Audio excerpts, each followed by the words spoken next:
खलील। हम पाक caster news के साथ एक दफ़ा फिर हम हाज़िर हैं। हमारे साथ मौजूद हैं मियाँ ताहिर साहब। ऑस्ट्रेलिया में अली मोहम्मद अली साहब हमारे साथ हमेशा होते हैं, लेकिन इस दफ़ा वो ट्रैफ़िक में वहाँ शदीद बारिश हो रही थी और वो ट्रैफ़िक में कहीं स्टक हो गए और वो पहुँच नहीं सके। इसलिए वो इसमें आज मिसिंग होंगे। तो इसमें हम बात करते हैं मियाँ साहब से, जो मुल्क की सियासी सूरत-ए-हाल है, उसमें क्या डेवलपमेंट्स हुई हैं। उसमें एक इलेक्शन कमीशन ने आज एक फैसला सुनाया है पीटीआई के वो इंतखाबी निशान बल्ला देने के हवाले से, कि इसके लिए ज़रूरी है कि वो पार्टी इलेक्शन का। इस बारे में मियाँ साहब से पूछेंगे क्या सूरत हाल है, मुल्क की सियासत, जरदारी, नवाज शरीफ और इसमें क्या मामला चल रहे हैं, मौलाना फजल रहमान के हैं कि सुप्रीम कोर्ट ने खुद ही लगाया था। बहरिया टाउन का एक केस था 3-4 साल पुराना।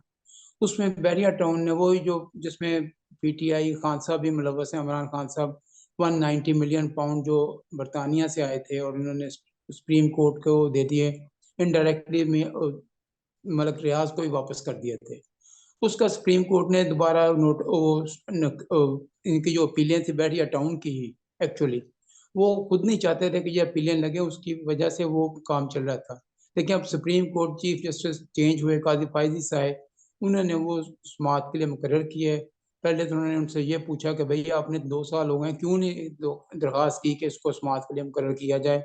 इसका मतलब है कि आपकी बदनीयती थी। अब हम मियाँ ताहिर साहब से पूछते हैं कि जो पीटीआई के इंट्रा पार्टी इंतखाबात की बात चल रही है, उनको इंतखाबी निशान मिलता है कि नहीं मिलता, इस बारे में क्या सूरत हाल? जी मियाँ साहब। जी मियां साहब, आज जो फैसला किया है इलेक्शन कमीशन ने पीटीआई के इंट्रा पार्टी इलेक्शन के बारे में, तो उसके बाद मुझे यकीन हो गया है कि मुल्क में आम इंतखाबात होंगे।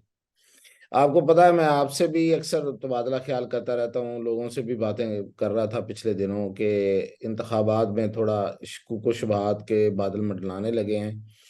और मैं ये कह रहा था कि मुस्लिम लीग नून को चाहिए कि वो अब इस इलेक्शन में डिले ना होने दे। और इलेक्शन में डिले मुस्लिम लीग नून के ही नुकसान में होगा, उसका कोई फायदा नहीं होगा। तो 8 फरवरी को इलेक्शन होने चाहिए। अब मुझे यकीन हो गया आज के फैसले से कि इलेक्शन होंगे, क्योंकि जो इलेक्शन के लिए मतलूबा ग्राउंड थी वो बन गई। समझे, आज से मतलब वो काम शुरू हो गया। तो मियाँ साहब, अगर आपका पीटीआई ने इलेक्शन पहले करवा से लिए, शुरू हुआ था जी। पीटीआई ने इलेक्शन करवा ली है 20 दिन के अंदर अंदर, तो फिर क्या सूरत हाल होगी? जी मैं यही आपको बताऊंगा ना जी इसमें, कि पहली बात तो ये है कि उनका जो जो फैसला है इलेक्शन कमीशन का, वो किन ग्राउंड्स पे है। वो फैसला कुछ इन ग्राउंड्स पे है कि इलेक्शन कमीशन ने कहा कि जो इलेक्शन करवाए गए वो उनकी कोई डेट हमें कंफर्म पता नहीं चली, यानी कि कोई ऐसा डॉक्यूमेंट उनके पास, बेसिकली मैं आपको बताऊं, उन्होंने ये कहा कि कोई मुसद्दका डॉक्यूमेंट इलेक्शन कमीशन के पास नहीं आया जो इलेक्शन प्रोसेस को की तस्दीक करे। ये करता हूँ, ठीक। इलेक्शन 8 को हुए, 9 को हुए या 10 जून को हुए, कोई पता नहीं है। अच्छा, इलेक्शन होने की के जो पूरा अमल है उसमें किस तरह से वोट पड़े, किस तरह से कौन कैंडिडेट था कौन नहीं था, कहाँ पे हुए, ये इसकी भी कोई मुसद्दका उनके पास दस्तावेज नहीं पहुंची। फिर एक और एतराज है, वो भी खासा बड़ा एतराज है, वो ये है कि पीटीआई ने अपने आइन में कुछ तब्दीलियां की एक करारदाद पास करके। तो वो कहते हैं कि वो करारदाद जो पास की उसकी भी कोई मुसद्दका कापी हमारे पास मौजूद नहीं है, कि वो वाकईतन करारदाद पास हुई थी, उसमें कितने वोट आए थे कितने नहीं आए थे। तो वो इस लिहाज से वो कॉन्स्टिट्यूशन में, जो पीटीआई के कॉन्स्टिट्यूशन में तब्दीली है, वो भी मशकूक है। अच्छा, अब ये मैं थोड़ी बाद में बताऊंगा कि असल में ये मुसद्दका कापियां पहुंची क्यों नहीं। इसमें इसके पीछे भी एक बहुत बड़ा खेल है। तो बड़ा तो नहीं है, छोटा ही है वैसे, वो आपको जब बताऊंगा तो वो सारा वाजे हो जाएगा। अच्छा, अब आप कह रहे हैं, आपका ये ख्याल है कि 20 दिनों में अगर करा लिए तो जाहिर है कि फिर तो पीटीआई कामयाब हो जाएगी अपने इस इलेक्शन और अपने बल्ले के निशान को बचाने में। तो जनाब देखिए, आप दिन गिने जरा, इलेक्शन का जो शेड्यूल आना है आम इंतखाबात का, वो 10 दिसंबर तक आ जाना है। यानी कि राइट। जो बाय लॉज जो उनके मुताबिक जिस तरह से जितना टाइम देना चाहिए उसके मुताबिक 10 दिसंबर तक शेड्यूल आ जाना चाहिए। तो 15 दिनों में अगर तो वो इलेक्शन करवाते हैं, फर्ज करें, और बड़ी तनदही के साथ लग के वो इलेक्शन करवा लेते हैं, तो इलेक्शन में पीटीआई किसको लेके आएगी? पीटीआई की तो जिद है इमरान खान, तो इमरान खान ही होंगे ना। सही। और अगर इमरान खान नहीं होंगे तो मोस्ट वेलकम, फिर तो कोई मसला ही तो नहीं है। वो तो मसला हल हो गया ना तो मसला अपोजिशन का। वैसे ही हल हो गया, और पीटीआई ने खुद हल कर दिया। अब अगर जिद इमरान खान है और इमरान खान आएंगे, तो आपको पता है कि इमरान खान के बारे में एक नाअहली का फैसला इलेक्शन कमीशन का नोटिफिकेशन मौजूद है। तोशा खाना का जब सेशन जज ने फैसला दिया था कि इमरान खान को सजा दी थी मेल अपना करप्ट प्रैक्टिसेस के जिम्मे में, कि ये करप्ट प्रैक्टिसेस के मुर्तकिब पाए हैं, तो इनको इतनी सजा दी जाती है, तो उसको बुनियाद बना के इलेक्शन कमीशन ने एक नोटिफाई किया था कि इमरान अहमद खान न्याजी चूंकि करप्ट प्रैक्टिसेस के जिम्मेदार पाए हैं और वो सजा याफ्ता हैं, इसलिए वो किसी पार्टी को हेड नहीं कर सकते।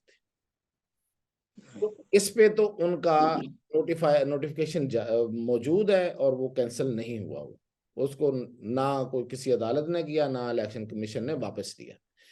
तो अगर तो इमरान खान को ला रहे हैं 15 दिन के अंदर अंदर, जब 20 दिन का जो वक्त दिया है, 15 दिन मैं इसलिए कह रहा हूँ कि शेड्यूल से पहले पहले ये सब कुछ होना चाहिए, वरना तहरीक इंसाफ अपने कैंडिडेट्स को टिकट जारी नहीं कर सकेगी। अगर शेड्यूल से पहले पहले इलेक्शन कमीशन इस पार्टी को इंट्रा पार्टी इलेक्शन को तस्लीम नहीं करती, तो वो बल्ले का निशान वापस ले लेगी और पीटीआई अपने कैंडिडेट्स को बल्ले का निशान जारी नहीं कर सकेगी, दूसरे लफ्जों में टिकट जारी नहीं कर सकेगी। अब 10 तारीख से पहले पहले 20 दिन तो उन्होंने टाइम दिया, बेसिकली ये 10 दिसंबर से पहले पहले होना, मुकम्मल होना जरूरी है। अब उससे पहले मैंने बताया कि इमरान खान आएंगे तो नोटिफिकेशन मौजूद है, इमरान खान नहीं आएंगे मसला हल हो जाएगा। अगर ये जाते हैं कोर्ट में, अब एक तीसरा ऑप्शन ये है कि पीटीआई इस फैसले के खिलाफ जो आज आया है, इलेक्शन कमीशन का आया है, इसके खिलाफ कोर्ट में जाती है। तो आपको पता है कि कोर्ट से पीटीआई के हक में फैसले तेजी से के साथ आने का सीजन गुजर चुका, अब वो नहीं है। और दूसरी बात यह है कि कोई कोर्ट इलेक्शन कमीशन के फैसले को कलअदम करार नहीं दे सकती। वो ये जरूर कह सकती है कि इसको आप रिव्यू करें, दोबारा देखें। हमें ये लगता है कि आपने ये फैसला पूरी तरह से फ्रीकीन को, उस पीटीआई वालों को पूरी तरह सुन के नहीं दिया, उनके पास कुछ ऐसी सब्सटेंशियल चीजें हैं कि उनको सुन लेना चाहिए। तो वो रिव्यू होगा ना जी, तो वो रिव्यू तो फिर आज आगे इलेक्शन कमीशन ने करना, तो फिर टाइम गुजर जाएगा। तो इस तरह से हर लिहाज से ये आप समझें कि इमरान खान के इर्द गिर्द एक जो बड़ा शिकंजा कसा जाना था इंतखाबी अमल के हवाले से, इंतखाबात से आउट करने के हवाले से, वो ये सबसे बड़ा है और वो कस दिया गया है। अब हुआ क्या, मैंने आपको कहा था मैं बताऊंगा कि क्या पीटीआई वाले क्यों फेल हुए। तो उसकी वजह यह है कि उनके एक जो इसमें चीफ इलेक्शन कमिश्नर थे, उनका नाम था जमाल अकबर कुछ, वो चीफ इलेक्शन कमिश्नर थे, उन्होंने इलेक्शन कंडक्ट करवाए पीटीआई के मुताबिक। अब ये इलेक्शन होते हैं 8-9 जून किसी तारीख, इलेक्शन कमीशन कहता है हमें नहीं पता किस तारीख को, लेकिन इन डेट्स में होते हैं। उससे पहले एक 9 मई हो चुका था। सही। वो जो चीफ इलेक्शन कमिश्नर हैं उनका नाम उसमें था, इसमें था। तब बंदा मौजूद ही ना हो। जिस तरह आज आपने बड़ा आसानी के साथ मोहम्मद अली साहब को मिसिंग करार दे दिया, इस तरह से अगर वो बंदा वो मिसिंग है, तो वो कागजात बारिश में फंस गया है। जब वो कागजात जमा नहीं करवाएगा तो इलेक्शन कमीशन के पास कागजात नहीं आएंगे, तो इलेक्शन कमीशन तो यही फैसला देगा जो उसने दे दिया। सही। ये है बेसिकली इस पूरी आज के फैसले का, या जो फैसला आया है उसका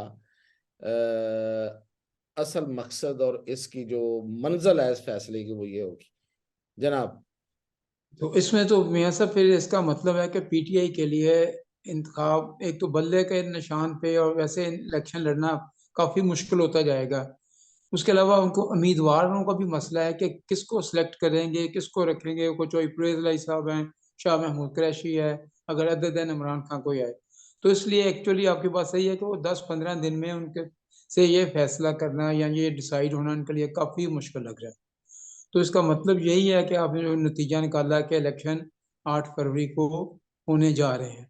और उसका एक और आज भी आसम मनीर साहब की क़यादत, जनरल आसम मनीर की सदारत में फॉर्मेशन कमांडर्स का भी इजलास हुआ है। उसमें भी उन्होंने बाकी बातें तो की हैं, फलस्तीन, कश्मीर और बाकी लेकिन उन्होंने 2-3 जुमले बड़े मायने खेज थे कि दुश्मन मुल्क को खुश करने के या उसकी इमा पर मायूसी फैलाने वालों के साथ भी सख्ती से निपटा जाएगा। अब वो मायूसी फैलाने वाले पता नहीं 9 मई वाले हैं या दूसरे हैं, लेकिन उन्होंने वादे कर दिया कि जो मुल्क के इस्तेहकाम को नुकसान पहुंचाने की कोशिश करने वाले अनासर हैं या मायूसी फैलाने वाले, आपको मियां उनको साहब, सख्ती आपको से मेरे निपटा जाएगा। मेरे ख्यालात का पता है आपको। मैं बहुत ज्यादा आप सही एंटी पिंडी के हक में एंटी पीटीआई नहीं हूँ, और हाँ, बहुत ज्यादा पिंडी के हक में भी नहीं हूँ। लेकिन एक बात सही। मैं आपको बता दूं कि ये जो डिस्ग्रंटल्ड एलिमेंट्स हैं जो ये हरकतें कर रहे हैं ना, इनको किस तरह से आप जस्टिफाई कर पाएंगे? अब ये जो आप जुमले जिनका आप हवाला दे रहे हैं, अगर पिछले सिर्फ 2 दिन पहले की बात है कि एक जहाज उड़ा है पाकिस्तान से जो कि अफगान महाजरीन को या अफगान जो गैर कानूनी है यहाँ पे थे उनको लेके वो बहरीन गया है, और इस तरह के बिल्कुल अनासर ने एलिमेंट्स ने ये खबर जो है वो बना दी, और वो फिर इंडिया उसको लेके उछालता रहा कि पाकिस्तान से असलहा इसराइल गया। इसराइल। मतलब ये सही। एक ऐसी बात है कि जो नाकाबिले यकीन है, जिसको फैलाने वाले को भी कुछ सोचना चाहिए। और ये फिर इस तरह के जो जुमले हैं या इस तरह की जो वार्निंग्स हैं वो तो आएंगी। तो ये हकीकत है अपनी जगह पे। दूसरा, आपने कहा कि कैंडिडेट्स तो आज ही आपने देखा होगा कि लाहौर डिवीजन से तो उन्होंने कोई हर डिस्ट्रिक्ट से जो जितने भी लोग थे पीटीआई के, उनसे तौबा तायब करवा ली है, बाकियों से भी करवा लेंगे। और उनका दावा ये है कि लाहौर डिवीजन में सफाया हो गया। ये जुमला था हाँ, ये जो राइट। वहां से आया था कि सफाया हो गया।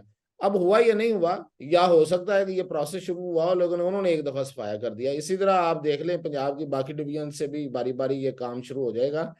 और जो पीटीआई के सदूर हैं जिलई या जो वहाँ के स्ट्रॉन्ग कैंडिडेट हैं, उनसे ये पार्टी छोड़ने का हम वो ऐलान। पार्टी का टिकट नहीं लेंगे, ठीक।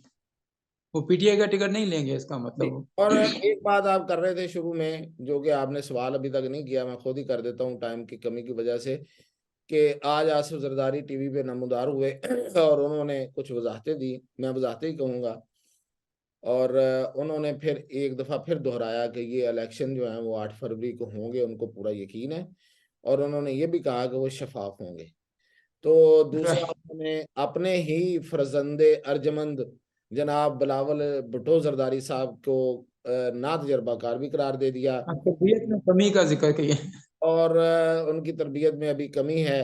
टैलेंट उनके का एतराफ़ कर लिया, हर बाप बेटे के टैलेंट का एतराफ़ करता है। लेकिन उन्होंने आप बिलावल भुट्टो की जो लंबी लंबी तकरीरें हैं, जो हम टीवी चैनल्स आपको सुनने पे मजबूर रखते हैं कई कई घंटों की, उसके पीछे भी बहुत सी वजूहात हैं। तो वो उसमें जो वो बड़के मारते हैं और जो लाफे मारते हैं, तो उनकी तरदीद वालिद मोहतरम बिलावल भुट्टो जरदारी ने खुद ही कर दी है। और उन्होंने आसिफ जरदारी।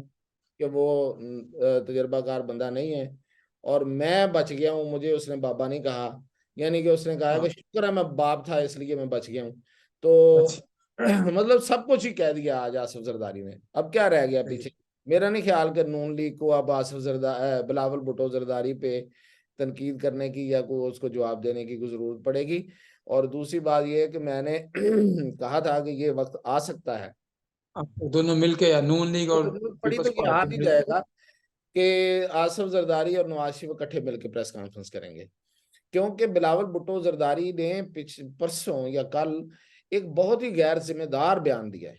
देखिए, आप एक हुकूमत का हिस्सा थे, आप उसके मिनिस्टर थे, एक बड़े अहम मिनिस्टर थे, आपको बड़ी अहम अहमियत दी गई, आपकी बड़ी तारीफें की शहबाज शरीफ ने, जो हर एक की तारीफ करने में अपना कुछ सानी नहीं रखते, वो हर एक की तारीफ कर देते हैं। तो उसने बड़ी बड़ी तारीफें की, और वो बंदा ये खड़ा होके कह रहा है कि हमारी जो हुकूमत थी उसमें हमारे जो इत्तेहादी थे वो तो जाती दुश्मनी और जाती इंतकाम पे तवज्जो देते रहे, मुल्क का उन्होंने नहीं सोचा। तो यार ये करने की बातें हैं, आप इकट्ठे हुकूमत करके आए हैं और अब आप आके अपने गंदे कपड़े जो हैं वो बाजार में धो रहे हैं और लोगों को बता रहे हैं। तो ये मतलब ये छोटा भांडा छोटी बात, मैं यही कहूँ। सही। चले, तो ठीक है मियाँ साहब, आज के लिए फिर इतना ही। और ये जो सियासत में जो उतार चढ़ाव अपडेट्स आते रहेंगे, उसको हम नेक्स्ट प्रोग्राम में उस पर बात करेंगे। आज के लिए इतना ही। खुदा हाफिज।